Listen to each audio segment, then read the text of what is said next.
Welcome back to A Pearl in Every Cow's Lips Ear. This is CLE Language Arts 400, Book 9. You are watching from the back of the classroom. Okay, 4th grade lesson 7, free verse. How should we read a poem when you read poetry? Do you read by line? What do you read by? You make pauses where there is commas, punctuation, or periods. Good. Let's look at this poem. Snow is like a blanket that God spreads across the land, where wheat and oats and barley sleep, awaiting God's command. Let's go through and mark the accented syllables. Where should we put an accent? The snow is like a blanket. Snow. Blanket. Next line. That God spreads across the land. I'm afraid it's actually that God spreads across the land. I think we put 2 unaccented ones in just, because they could. Okay. What is the rhyme scheme? Now let's back up first of all before we talk about rhyme scheme. Rhythm. This. Da da da da da da. Is that steady or active? Steady. Steady rhythm. Good. Now let's do the rhyme scheme. A. B.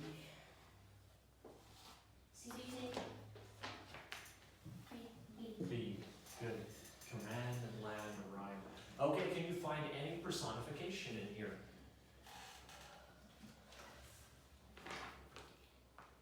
Like a blanket. Okay, that is not personification, but it's figure of speech. Personification is a type of figure of speech. Waiting God's command. Oh, waiting God's command. These things are listening for God. What else are they doing that people do? Personification. Where wheat and oats and barley sleep. Sleep. Can wheat and barley sleep? No, not really. But it's being like a person. Now, this like a blanket, that's a figure of speech. Where you're saying it's like something we're using.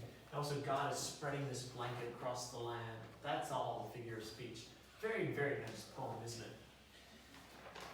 Okay, do you need to have poems that rhyme? No, you don't. You can have what we call free verse. And free verse is not bound in rhythm. There aren't any rhyming words. There don't have to be rhyming words. This kind of poetry in today's world is very popular. Lots of people like to write this kind of poetry.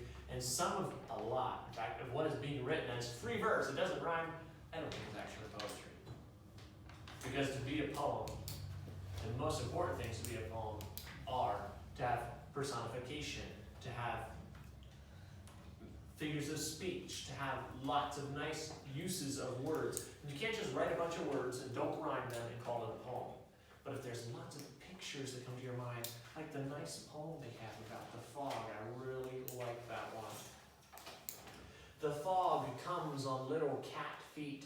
It sits looking over harbor and city on silent haunches and then moves on. That's just like the fog. Just comes and then all of a sudden it's just gone. It's very nice. It's definitely a poem, no question. I would call this a poem because it has lots of imagery. It gives you a nice picture, but it doesn't rhyme. It's called free verse. The Japanese write many little poems. Many of them are called haiku, in which they're just a short poem. I don't know that this actually is a haiku here that they have, but because river fog, it is hiding the mountain base. Oh no, it's not. Because river fog hiding the mountain base has risen, the autumn mountain looks as though it hung in the sky. It's a cute little picture. Now, you could also write that and it not be a poem. But in this case, if you write it like this, we can call it a poem. Free verse. No rhyme, no rhythm. Just beautiful word pictures. Carry on with your